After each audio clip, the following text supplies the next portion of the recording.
السلام علیکم ورحمۃ اللہ وبرکاتہ۔ آج ہم جس چیز کو پڑھ رہے ہیں وہ ایک انتہائی مفید معلومات بھی ہے، عملیات کے لحاظ سے بھی اور طبی نقطہ نظر سے بھی۔ ٹھیک ہے جی۔ انسان کے متعلق اللہ رب العزت نے فرمایا کہ انسان کا جو جسم ہے اس میں اللہ نے بہت ساری نشانیاں رکھی ہیں، بہت ساری نشانیاں رکھی ہیں۔ اسی کے ساتھ اللہ رب العزت نے فرمایا کہ ہم نے تمہیں جوڑوں میں بنایا تاکہ تم ایک دوسرے سے سکون حاصل کر سکو۔ انسان کی جو نسل انسانی کی جو بقا ہے نا وہ عورت سے ہوئی ہے، یعنی جو ہم آگے بڑھے ہیں، آپ لوگ، میں، یہ جو ہم سب کی آگے جو نسل بڑھ رہی ہے تو عورت کی وجہ سے ہی بڑھ رہی ہے نا۔ تو آج کی جو ہماری گفتگو ہے وہ اس چیز پر منحصر ہے کہ جو حاملہ خواتین ہیں ان کو روحانیت کے لحاظ سے روحانیت ان کو کس نظر سے دیکھتی ہے، ان کو ایسے کون سے خدشات اور امراض لاحق ہیں جن کی وجہ سے جن کو انہیں نظر انداز نہیں کرنا چاہیے اور خود کو محفوظ کرنا چاہیے۔ دیکھیں، حمل ہونا اللہ کی ایک بہت بڑا شہکار ہے کہ ایک زندہ انسان میں سے تیرا رب ایک اور زندہ روح کو پیدا کرتا ہے۔ ٹھیک ہے؟ تو جب حمل ہوتا ہے تو حاملہ خواتین کو کیا کیا احتیاطیں کرنی چاہیے اور کون کون سے ایسے شیاطینی جنات ہیں جو کہ اس کے استقاط حمل یعنی اس کے بچے کے ضائع ہونے میں شامل ہو سکتے ہیں۔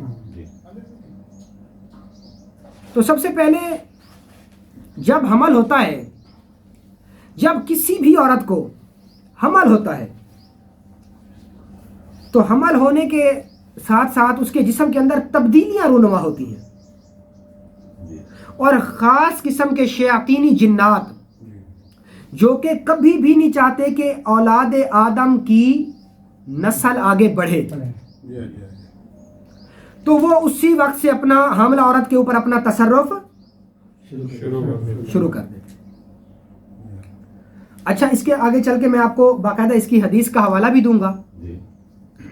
عام طور پہ ہمارے بڑے بزرگ فرماتے تھے کہ جب حاملہ عورتیں ہوں تو ان کو چند احتیاطیں کرواتے تھے کہ بڑا وزنی چیز سر پہ رکھ کے وہ سفر نہ کریں، زیادہ پھیلانگے نہیں، اچھلیں کودیں نہیں، سیڑھیوں سے اوپر نیچے نہ اتریں، بہت زیادہ ایسیڈیٹی والی گرم چیزیں نہ کھائیں، تیل مسالے کا استعمال نہ کریں، اس طرح کی چند احتیاطیں۔ یہ تو ڈاکٹر بتائے گا جی انہیں، کیا روحانیت بھی انہیں کہتی ہے کہ وہ محفوظ رہیں، کیونکہ ان کے پیچھے شیاطینی جنات لگے ہوئے ہیں۔ اور مزے کی بات آپ کو بتاؤں کہ جو بیماریاں جنات پیدا کرتے ہیں، جو بیماریاں جنات پیدا کرتے ہیں، ان بیماریوں میں ایک بیماری یہ بھی ہے کہ استقاط حمل، بچوں کا بار بار ضائع ہو جانا، بار بار مس کیریج ہو جانا، جس کو اٹرا بھی کہتے ہیں۔ یہ جسمانی نہیں، روحانی بیماری ہے، یقین کریں آپ، جس کی وجہ سے کہ بہت زیادہ یہ مسئلہ عام طور پہ اب ہو رہا ہے۔ اس کے جسمانی پہلو بھی ہوں گے، لیکن اگر میڈیکل رپورٹس کلیئر ہیں، بہت ساری عورتیں ہمارے پاس آتی ہیں کہ جی میں حاملہ ہو گئی ہوں۔ ہمارے بڑے بزرگ بھی کہا کرتے تھے کہ اپنے پیر و مرشد سے یا اپنے شیخ سے جا کے آپ کوئی دعا کروائیں یا حفاظتی قلعہ بندی کے لیے کوئی نقش لے آئیں تاکہ پیدا ہونے والا وہ بچہ محفوظ رہے شیاطین کے حملوں سے، شیاطین کے حملوں سے محفوظ رہے۔ تو یہاں پہ جو سب سے پہلا شیطان ہے جو عورت کے حمل کے اوپر ڈاکہ ڈالتا ہے وہ کون سا ہے؟ وہ ہے ڈائن۔ اچھا، یہ ڈائن کیا ہے؟ یہ مؤنث ہے، شیطان جن کی، یہ شیطان جن کی مؤنث ہے، یہ فیمیل ہے، اس کو بالکل ایسے کہہ لیں۔ تو جب شیطان جن جو ہے جب اس کا برا تاثر ہے تو اس کی بیوی کا کیسے اچھا تاثر ہو سکتا ہے؟ اچھا، ایک چھوٹا سا واقعہ میں آپ سے بیان کرتا ہوں۔ اللہ کے نبی جب مکہ سے مدینے گئے نا، اللہ کے نبی جب مکہ سے مدینے گئے تو وہاں پر ایک صحابی رسول ہیں، کمی بیشی اللہ معاف فرمائے، وہ فرماتے ہیں کہ میں نے دیکھا کہ ایک بوڑھی عورت ایک لاٹھی کو لیے مدینہ سے باہر نکل کے جا رہی ہے اور کچھ بڑبڑاتی ہوئی جا رہی ہے، وہ بڑبڑا رہی ہے. تو وہ صحابی رسول فرماتے ہیں کہ میں اس کے پاس گیا اور جا کر میں نے اس سے پوچھا کہ میں اس عمر رسیدہ عورت کی کچھ ہیلپ کروں، کچھ مدد کروں، یہ کون ہے؟ تو وہ اب بڑبڑا بھی رہی اور پیدل جا بھی رہی. تو اس نے پوچھا کہ آپ کون ہو؟ تو اس نے کہا تمہیں اس سے کیا غرض؟ تو کہا اماں جی آپ یہاں سے کہاں جا رہی ہیں؟ آپ یہاں سے کہاں جا رہی ہیں؟ آپ نے کہاں جانا ہے؟ مجھے بتائیں، میں آپ کی کوئی ہیلپ کر دیتا ہوں. تو اس پر انہوں نے بتایا کہ میں ڈائن ہوں. میں جب سے اللہ کے آخری پیغمبر سرور کونین آپ کے اور میرے آقا و مولا حضرت محمد مصطفیٰ صلی اللہ تعالی علیہ وسلم اس دنیا میں اور خصوصاً مدینہ شریف میں ان کی تشریف آوری ہوئی ہے، تو تب سے میری یہاں سے جو ہے نا، مجھے یہاں سے نکال دیا گیا ہے اور میرا جو مدینہ کی زمین کے اوپر جو تصرف تھا اس کو ختم کر دیا گیا ہے. تو وہ صحابی رسول فرماتے ہیں کہ میں نے ان سے پوچھا تو کرتی کیا تھی؟ تو اس نے کہا جب عورتیں حاملہ ہوتی تھی تو ان کے پیٹ میں جو جنین ہوتا ہے، جنین، وہ بچہ، وہ میری پسندیدہ غذا ہے اور میں اس کو کھاتی تھی، کیونکہ عام طور پہ ہمارے ہاں شریعت کا ایک شرعی فقہی مسئلہ ہے کہ جب بچہ نومولود اگر ماں کے پیٹ میں مر جائے تو اس کو غسل کفن اور جنازہ نہیں کیا جاتا، اس کو ایسے ہی قبرستان میں دبا دیا جاتا ہے، اس کو ایسے ہی دبا دیا جاتا ہے. تو وہ جو بچہ ہے وہ اس ڈائن کی غذا ہے، یہ حدیث پاک سے ثابت ہے. ٹھیک ہے جی. تو اس نے صحابی رسول بڑے حیران ہوئے. تو جب وہ واپس آئے تو آ کے انہوں نے آپ کے میرے آقا مولا حضرت محمد مصطفیٰ سرور کونین صلی اللہ تعالی علیہ وسلم سے فرمایا، وہ سارا آپ نے منظر کشی کی تو اللہ کے نبی نے فرمایا کہ وہ ڈائن تھی اور بلا شبہ اس کی جو غذا ہے وہ عورت کے استقاط حمل کے دوران نکلنے والی گندی رطوبتیں ہیں. آج بھی جو اگھوری جادو ہے، جو اگھور ہے، وہ لوگ استقاط حمل یا وضع حمل یا جب زچہ بچہ ہوتا ہے، جب بچہ پیدا ہو رہا ہوتا ہے تو اس دوران عورت کے نجس ترین حصے سے جو گندی رطوبتیں خارج ہوتی ہیں وہ لوگ اس کو پیتے ہیں اور غسل کرتے ہیں تاکہ شیطانیت کو بڑھا سکیں. یاد رکھیے گا، جیسے آپ نماز سے پہلے مسواک کرتے ہیں، نماز سے پہلے استنجا کرتے ہیں، نماز سے پہلے وضو کرتے ہیں، خود کو اچھے طریقے سے صاف ستھرا کرتے ہیں، اگر غسل کی ضرورت ہو تو غسل کرتے ہیں، تو یہ کیا ہے؟ یہ بظاہر طہارت ہے، بدنی طہارت ہے. ایسے نا خوشبو لگاتے ہیں، معطر اور معمبر ہوتے ہیں. کیوں؟ کیونکہ ان چیزوں سے آپ کو دین کی حقیقی لذت محسوس ہوتی ہے. ٹھیک ہے. اسی طریقے سے شیاطینی جادوگر جب اپنی شیطانیت کو کمال پہنچانا چاہتے ہیں، جب شیطانیت کی انتہا کو پہنچنا چاہتے ہیں تو پھر وہ کیا کرتے ہیں؟ وہ کام کر گزرتے ہیں جو اسلام اس کام کو کرنے سے منع فرماتا ہے. سمجھ آ رہی ہے؟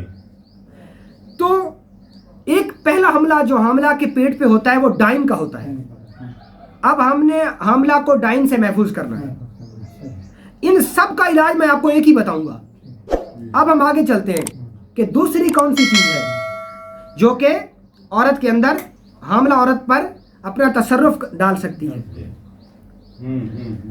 اللہ کے قرآن کے مطابق ہر انسان کے ساتھ ایک ہمزاد نامی شیطان رہتا ہے. ہمزاد نامی شیطان رہتا ہے.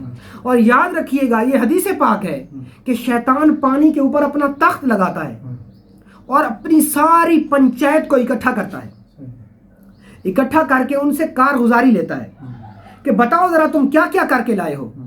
تو کوئی شیطان کہتا ہے کہ حضور میں نے کسی کو ناپ تول میں کمی بیشی کروائی، کسی سے رجب کروایا، کسی سے ریاکاری کرائی، کسی سے حسد کروایا، کسی سے بغض کروایا، یعنی وغیرہ وغیرہ طرح طرح کے گناہ.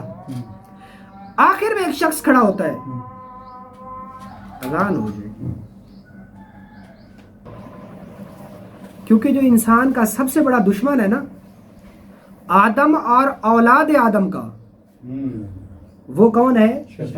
آبا واستکبار وکان من الکافرین, جو کافروں میں سے ہوا تھا, ابلیس, شیطان, لعین. وہ کبھی بھی نہیں چاہتا کہ آپ رشتہ ازواج میں بندھ کر گناہوں اور زناکاری سے محفوظ ہو جائیں, کیونکہ میاں بیوی کے رشتے کو اولاد مضبوط کر دیتی ہے, اور اولاد آپ کے گناہوں کا کفارہ بن سکتی ہے. فرمایا مرنے والے کو کوئی چیز نفع نہیں دے سکتی حتیٰ اذا, 3 چیزیں, کیا؟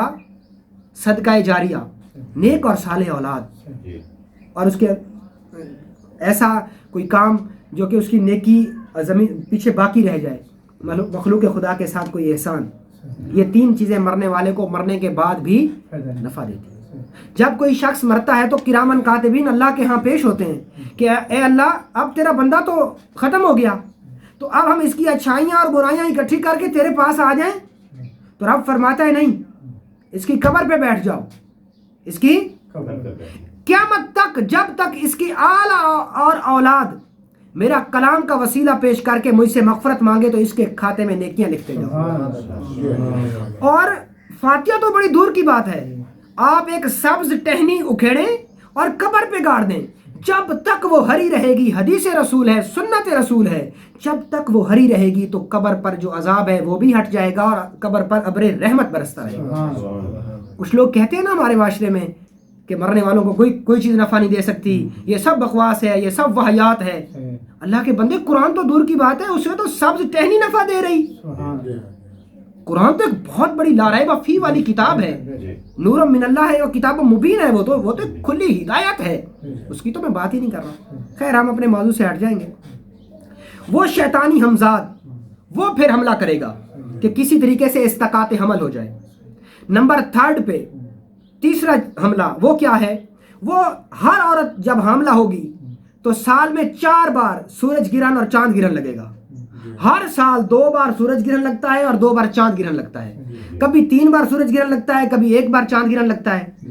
یعنی 4 گرہن 3 گرہن لازمی ہر سال لگتے ہیں. اس میں سے کچھ آپ کے پاکستان میں دکھائی دیتے ہیں اور کچھ نہیں دکھائی دیتے.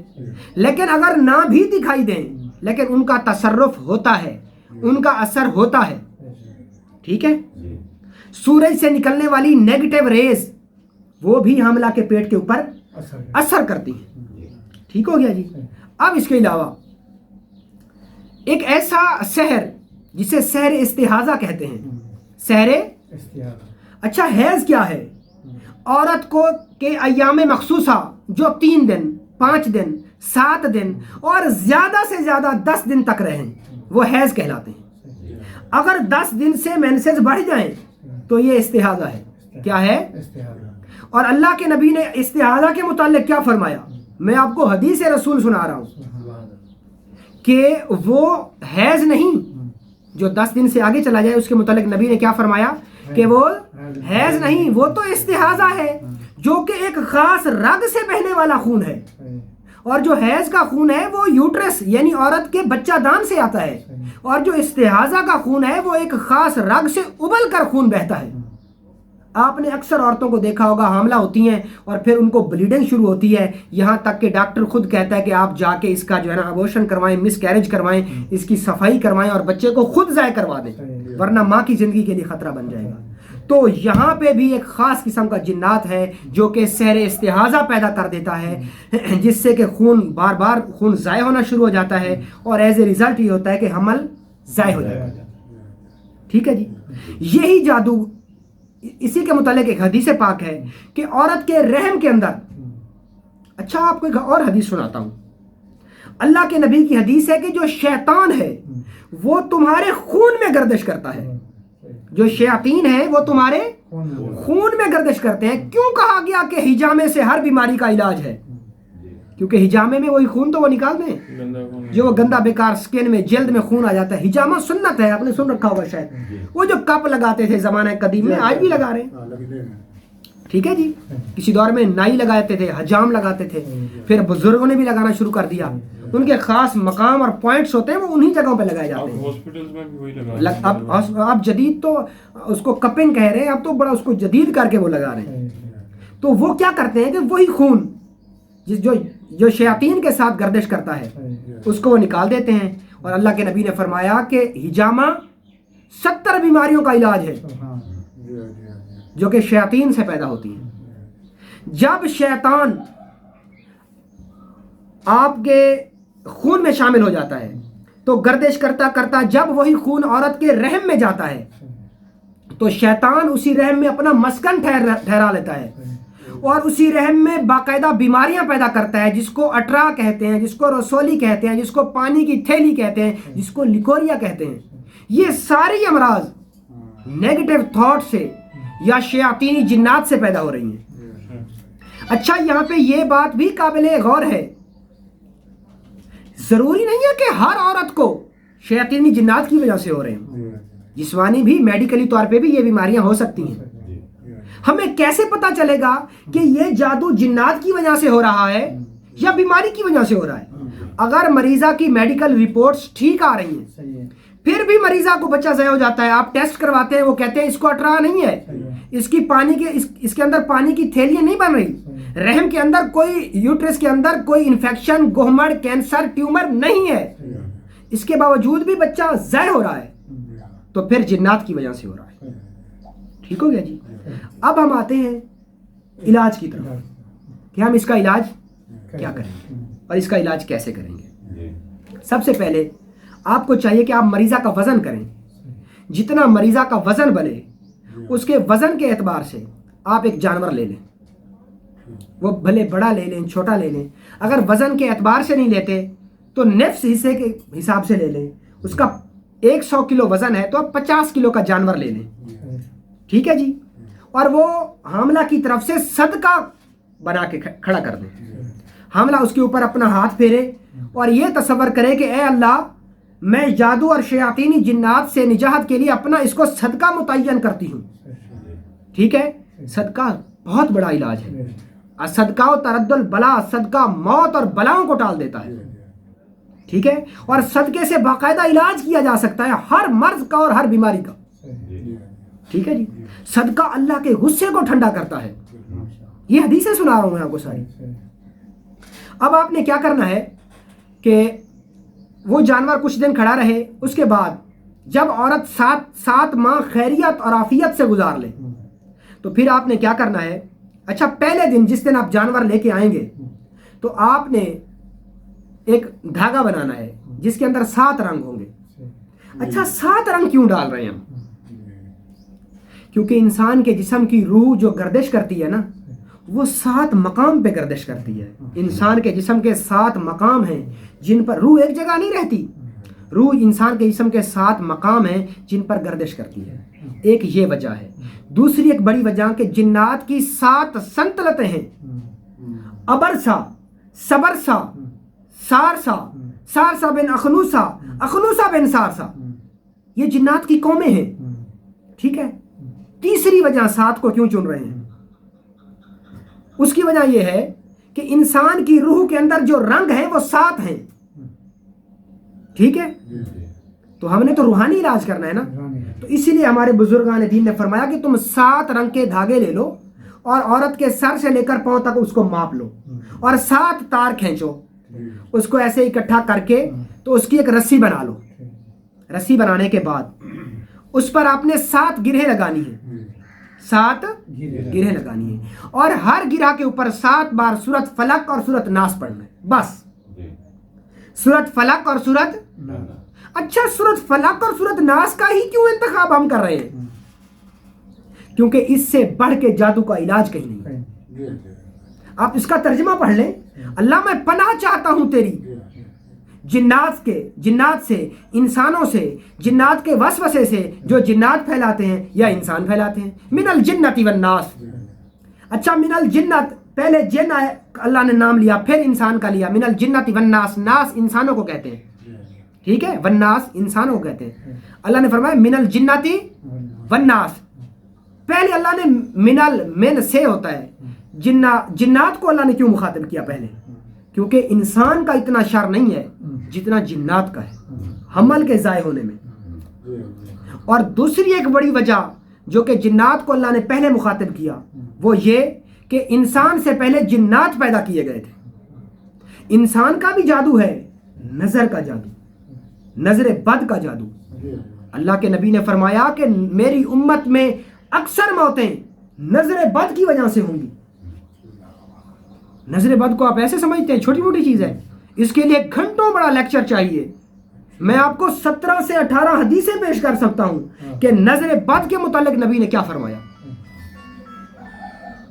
ٹھیک ہے، آپ نے فرمایا نظر بد کی وجہ سے ایک بڑا اونٹ دیگ تک پہنچ سکتا ہے۔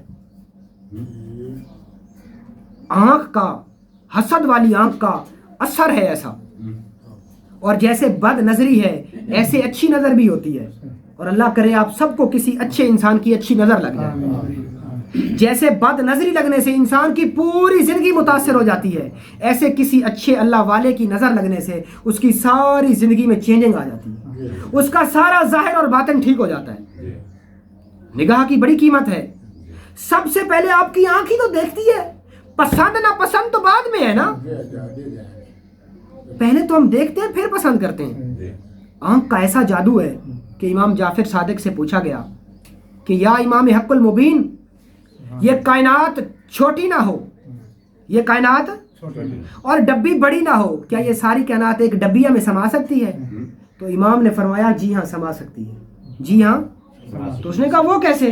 تو فرمایا یہ آنکھ کی ڈبیا تیری چھوٹی سی آنکھ کی ڈبیا نہیں ہے، کمرہ بڑا آنکھ کی ڈبیا چھوٹی، تو بڑا کمرہ آنکھ میں نہیں سمایا جا رہا۔ اتنا بڑا ہاتھی تو اپنی آنکھوں سے تو دیکھ رہا ہے، اتنا بڑا دریا، اتنا بڑا کوثر، اتنی بڑی گھرتی آبشار، اتنا بڑا مینار پاکستان، اتنا بڑا برج خلیفہ، تو اسی چھوٹی سی ڈبیا سے تو دیکھ رہا ہے۔ اس کا ایسا اثر ہے آنکھ کا، اور آنکھ سے بھی جادو ہوتا ہے جس کو تصوراتی جادو کہتے ہیں۔ بہرحال بات آ گئی تو میں نے بات کر دی، اس کے لیے ہم الگ سے پڑھیں گے کہ نظر بد، اور نظر بد میں پھر میں آپ کو آنکھ کے متعلق سمجھاؤں گا کہ آنکھ کا کتنا تصرف ہے۔ تو اب میں آپ کو بات کر رہا تھا علاج کی، ہم کہاں پہنچے تھے؟ ہاں اٹھا کے آپ نے، اور اس پر آپ نے سورۃ فلق اور سورۃ والناس پڑھنی ہے، ٹھیک ہے جی، 7 بار، اور 7 گرہیں لگانی ہے۔ 7 گرہیں لگانے کے بعد آپ وہ دھاگا یا تو چمڑے کے اندر بند کر کے، چمڑے کے اندر بند کر کے، بہتر یہ ہے کہ آپ ہرن کا چمڑا لے لیں، ہرن کی کھال کا چمڑا لے کے اس کو بند کر کے مائی صاحبہ اس عورت حاملہ کے گلے میں پہنا دیں، یا پھر وہی دھاگا ایسے بیلٹ کی طرح کمر سے پیٹ پر ناف سے اوپر باندھ دیں۔ اس سے کیا ہوگا؟ من الجنۃ والناس اس کے قریب نہیں جا سکے۔ ٹھیک ہو گیا جی، حاملہ محفوظ ہو جائے گی۔ اب رہا وہ جانور، وہ ہم نے کہاں کرنا ہے؟ اس کو آپ نے حلال طریقے سے ذبح کرنا ہے، اور اس کا خون روک لینا ہے، تھوڑا سا خون ایک پیالے میں جمع کر لینا ہے، اور اس خون کے اندر آپ نے سرسوں کا تیل ملا لینا ہے یا کلونجی کا تیل ملا لینا ہے، اور حاملہ کی گردن سے لے کر پاؤں تک وہ اس خون ملے تیل سے اپنے جسم کی مالش کر لے۔ مالش کرنے کے بعد پھر وہ کیا کرے کہ بیری کے پتے 7 عدد لے، دیسی بیری کے پتے 7 عدد لے، اور ان کو بوائل کرے، ابالے، اور ہر پتے کے اوپر 300 بار، ہر پتے کے اوپر 100 بار تیسرا کلمہ پڑھے، سبحان اللہ والحمد للہ ولا الہ الا اللہ واللہ اکبر ولا حول ولا قوت الا باللہ العلی العظیم۔ یہ 100 بار بیری کے پتے کے اوپر پڑھے، 7 پتے 700 بار پڑھا جائے گا۔ دم کر دے، وہ پتے 1 کلو پانی میں ڈال دے، اس پانی کو گرم کر لے، اگر گرمی ہے تو پانی زیادہ ڈال لے، سردی ہے تو پانی زیادہ ڈال لے، اگر گرمی ہے تو پانی تھوڑا ڈال لے، اس پانی کو ابالے، ابالنے کے بعد اس کے اندر اور پانی ملائے اور غسل کر لے، وہ سارا خون ملا جو ہے جسم سے وہ سارا اتر جائے گا۔ غسل کر لے، اور غسل کرنے کے بعد اب جو جانور پیچھے بچا ہے اس کو اچھے طریقے سے اس کا گوشت بنائیں، اور معصومین میں، مسافر میں، بیوہ میں، یتیم میں، جو زکوٰۃ کے مستحقین ہیں، مدرسے کے مسافر طلباء ہیں، علماء دین ہیں، شریعت کا علم سیکھ رہے ہیں، مدرسے میں مقیم ہیں، تو ان پر یہ رزق حلال ہے، آپ ان کو جا کے دے دیں۔ یہ کچا گوشت پکا دیں. آپ پکا کے دینا چاہیں قاری صاحب پکا کے بھی دے سکتے ہیں، وہ آپ کی اپنی توفیق ہے. یاد رکھیے گا اللہ کے نبی نے فرمایا سب سے بڑا صدقہ ہے کہ تو اپنے رزق میں اوروں کو شامل کر لے. اگر تو چاہتا ہے نا کہ میرا رزق بڑھ جائے تو تیرے گھر میں 2 روٹی بنی ہے نا تو ایک تو خود کھا لے اور ایک کسی مہمان کو کھلا دے تو تیرا رزق بڑھ جائے گا. سلام کو عام کر. اللہ کے نبی کی حدیث ہے کہ ہر شخص کو سلام کہے اور بھوکوں کو کھانا کھلا، تیرا رزق بڑھ جائے گا. سب سے بڑا صدقہ ہے کہ تم اپنے رزق میں کسی کو شامل کر لو.